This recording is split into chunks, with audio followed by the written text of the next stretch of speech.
The brutality of Mexican cartels is beyond belief, with methods so horrific they seem almost unreal.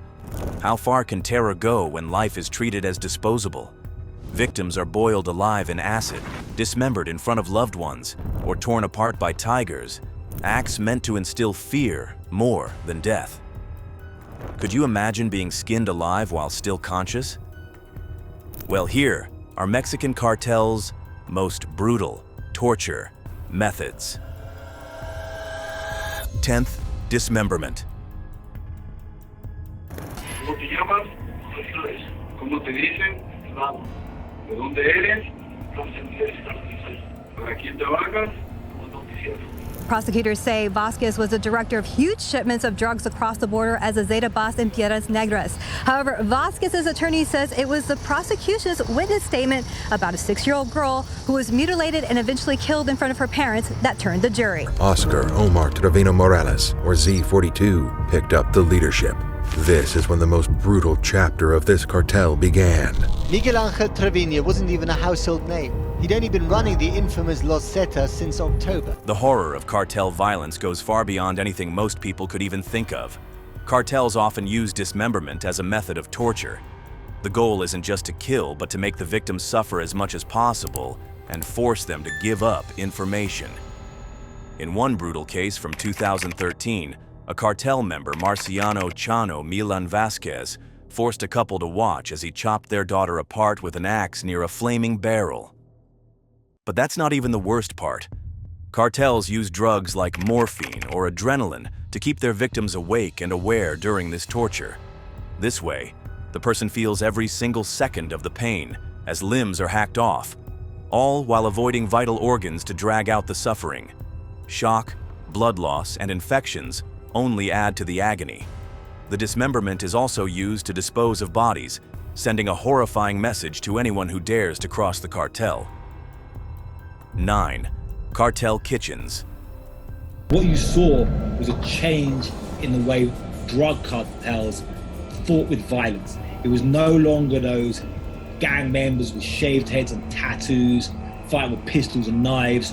It was militarized style, fighting like military units. And once they did it, this was spread across to every cartel in Mexico. 2011, Los Zetas kidnapped 139 migrants and took them to their ranch in San Fernando, where they tortured and took their lives. And then there's what's known as cartel kitchens, which are secret locations where torture and death happen. These aren't kitchens for food. They are places of unimaginable brutality. In Veracruz, Mexico, Los Zetas turned a ranch into a place of terror, where victims were dragged, tortured, and then burned. The authorities have ignored the scale of this horror for years. Investigators uncovered bones, femurs, and pelvises buried in the dirt, showing the sheer number of people who disappeared there. Since 2006, over 60,000 people have gone missing in Mexico, many likely victims of these horrific operations. The way these places are set up is designed for maximum pain, and it's clear the authorities haven't done enough to stop it. 8. Flaying. Guzman Loera, better known as El Chapo, broke out of his cell by crawling through a hole in the shower. The escape of Chapo Guzman. The video, which lasts just over 6 minutes, shows a member of La Linea being brutally flayed alive by CDN sicarios. This is not a simple execution. This is an act of terror, an attempt to strike fear into the hearts of their enemies. The execution is chilling in its precision, planned, deliberate, and executed with terrifying calm. When it comes to cartel violence, there's almost nothing more horrifying than flaying, the act of ripping skin off a living person. Cartels use this method on rivals, traitors, and thieves to send a terrifying message. One of the worst cases surfaced in 2018 near Costa Grande, Mexico. A horrifying video leaked online showed a father and son tied up and forced to kneel. The father was beaten bloody with a stick and then slowly beheaded with a small knife right in front of his son. What's worse, the boy wasn't killed quickly.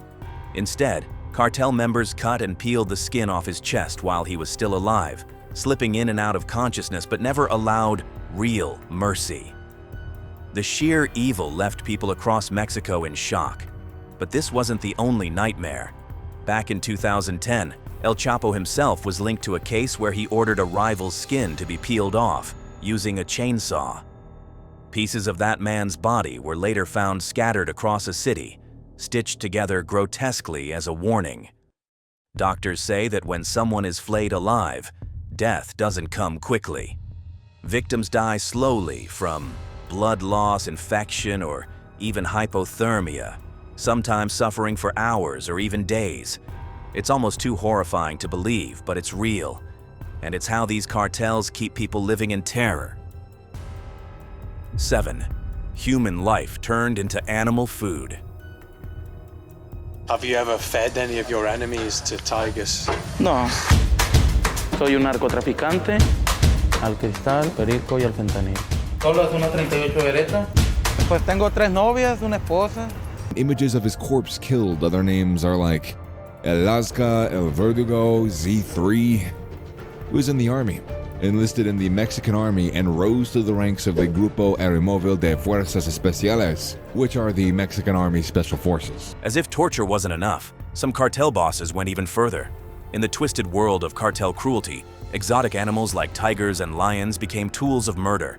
Inspired by Colombian drug lords, Mexican leaders like Heriberto Lascano used big cats not just as pets, but as executioners. Lascano, who once served in Mexico's special forces, later became one of Los Zetas' most feared leaders. He didn't just beat victims to death, he starved his lions and tigers so they'd be hungry enough to attack human flesh on command. Victims were shoved into cages, sometimes while others watched, and then torn apart alive. Lascano was known for brutal torture methods even before bringing in animals. In one chilling case, he tied a man to a tree, shattered his legs with a board, and left him suffering for days until he finally died. Even though Lascano was killed in a shootout in 2012, his nightmarish methods still echo through cartel violence today. Knowing that people were fed alive to wild animals just shows the horrifying depths of cruelty these organizations are willing to sink to. Wait, do you feel sacred with these? Well, the torture method at number 1 will give you a scary chill, nightmare, and a near-death experience in your brain. 5. Psychological warfare. Maria Santos Gorostieta had already survived 2 assassination attempts, but 2 weeks ago, she was ambushed and abducted while driving with her daughter. Her body was found days later. The first assassination attempt came in October of 2009, when the car that she was traveling in with her first husband, Jose Sanchez, came under fire from gunmen in the town of El Lemoyne. The attack claimed his life, but Gorostieta lived. Cartels don't always rush to kill their victims. Sometimes what they really want is to shatter a person's mind before ending their life. In fact, many cartels treat psychological torture as more important than getting information. Their goal isn't to get secrets, it's to terrorize everyone who hears about it. Victims are often locked away for days or even weeks, trapped inside small, dark rooms with barely any food or water. Some are forced to sit alone in silence, while others are bombarded with loud, terrifying sounds like screams, gunshots, and metal banging at random hours. Mock executions are common. Victims are blindfolded, made to believe they are about to die, and then left alive just to keep the fear fresh. Then comes the slow mutilation, cutting off one finger today, maybe another one tomorrow. One of the most horrifying cases happened in 2012 when Maria Santos Gorostieta Salazar, a brave former mayor who had already survived previous cartel attacks, was kidnapped by the Knights Templar cartel. They forced her to watch her husband burned alive with a blowtorch. Then they cut his body into pieces, making sure she saw every second of it.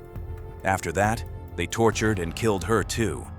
Her autopsy showed she died from a brutal head injury. And the worst part? Cartels want these stories to spread. 6. Beheading by chainsaw. He kind of just, he felt the pain, and you can kind of see it in his face expression that he was in really bad pain. The blood was everywhere, it was spraying, and The second attempt to try to cut him, he falls. That was the fatal blow, and he falls right onto the shoulder of his nephew. His nephew's not even looking. He's just looking straight at to the camera. When chainsaws are involved, things reach a whole different level of horror. In cartel killings, beheading someone isn't just about killing them. It's about sending a gruesome message that nobody can ignore. Chainsaws make the process fast, loud, and unbelievably brutal, making sure that the terror sticks in people's minds forever. In 2011, a video shook Mexico to its core. It showed two men, Felix Games Garcia and his uncle Barnabas Games, tied up and kneeling. 1 second, they were there. The next, a cartel hitman pressed a roaring chainsaw against their necks. Blood sprayed everywhere. They were executed for stealing drugs, but their deaths were meant as a warning to anyone even thinking about disobedience. The video was uploaded online, where thousands of people saw it, a tactic cartels still use today. In another case from 2008, a man named Moses Esquivel May was arrested after allegedly beheading 12 people in Yucatan. And the horror didn't stop at individuals. In 2011, 5 rotting human heads were found stuffed inside a sack near a school in Acapulco, terrifying parents and causing schools to shut down. In 2022, an ice cooler was found in Tamaulipas. Inside were 5 severed heads. In some parts of Mexico, cartels have even blended old ritualistic beliefs into these killings, thinking that offering up severed heads somehow brings them spiritual power. Séptimo Tehuacanazo. They make billions of dollars smuggling drugs and illicit goods across the border into the United States, and many of their leaders are wanted across the border. But who are the powerful Mexican drug cartel? One of the most horrifying cartel torture methods is called the Tehuacanazo. It might sound harmless because it uses water, but it's pure agony. Instead of water, cartels pour carbonated soda mixed with chili pepper over a wet cloth, covering the victim's face. Every breath burns the lungs, making them feel like they're drowning in acid. Victims thrash and choke as cartel members pour, stop, and pour again, dragging out the suffering. This brutal method came to light during El Chapo's 2019 trial, showing just how far cartels go to create fear. Rooted in medieval torture, the Tehuacanazo today is even more terrifying and deadly. Cannibalism. 65 pounds, brown eyes, brown hair. Wait a minute, is that me? Narco balladeers have celebrated his rumored love of fast motorbikes and $100,000 cockfights, but otherwise he's a cipher. Over 25 years of working in Mexico, you'd run into guys who had met Chapo who would talk about him. One of the sickest things happening inside cartels is forced cannibalism. It's not just violence anymore. It's about breaking a person's mind completely. The Jalisco New Generation Cartel, CJNG, led by the ruthless El Mencho, uses this horrifying method to train their new recruits. First, they make them eat severed fingers and toes. If that's not horrifying enough, the training then moves on to larger parts of the body. Anyone who vomits is forced to eat their own puke mixed with human remains. And as if that wasn't enough, recruits are made to sleep next to dead bodies, day after day, until their sense of right and wrong is completely destroyed. This isn't about strength. It's about wiping out a recruit's humanity. Miguel Trevino Morales, the infamous Z40 from Los Zetas, even ate human hearts, believing it gave him supernatural power. Hanging.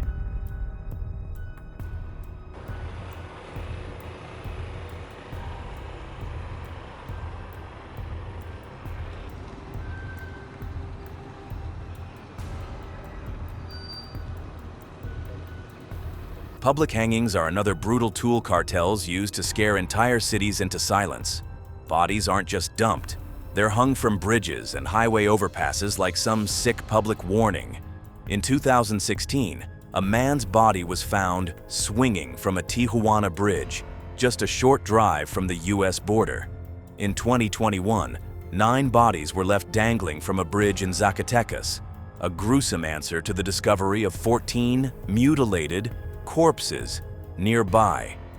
These displays aren't random acts of madness. They are cold, calculated messages. This territory belongs to us. Cross us, And this will be you. Victims are often beaten, mutilated, and then displayed with handwritten signs full of threats. Décimo, el guiso, the stew.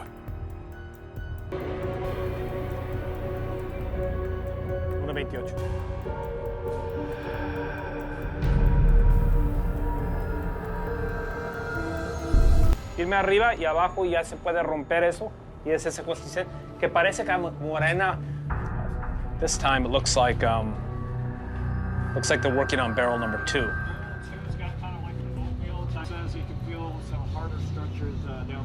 Okay, great, thank you. Doctora número 2 tiene como una sustancia de avena de trigo y que al meter o sea, hay partículas sólidas ahí.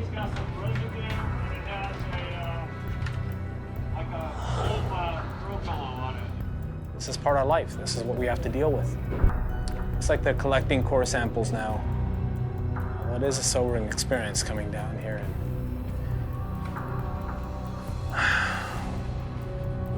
And they're moving on to the 4th barrel now.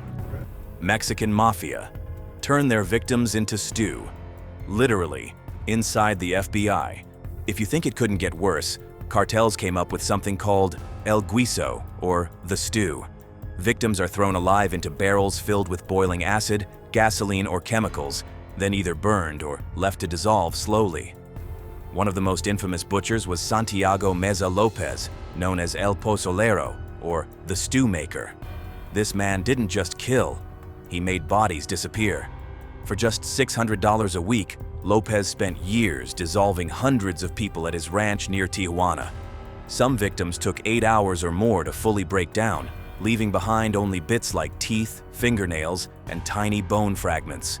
These remains were either buried, burned, or dumped in wastelands like trash. When he was arrested, authorities found signs of over 300 dissolved bodies, and later linked him to about 14,000 human remains scattered across the area. Even more chilling? After his 10-year sentence ended, outrage forced authorities to hit him with an extra 30 years behind bars in 2024. But for many families, justice feels impossible. The people they loved were turned into nothingness, never to be found again. Which one will haunt you the most? Let us know in the comments below, and for more such amazing videos, do subscribe to our channel.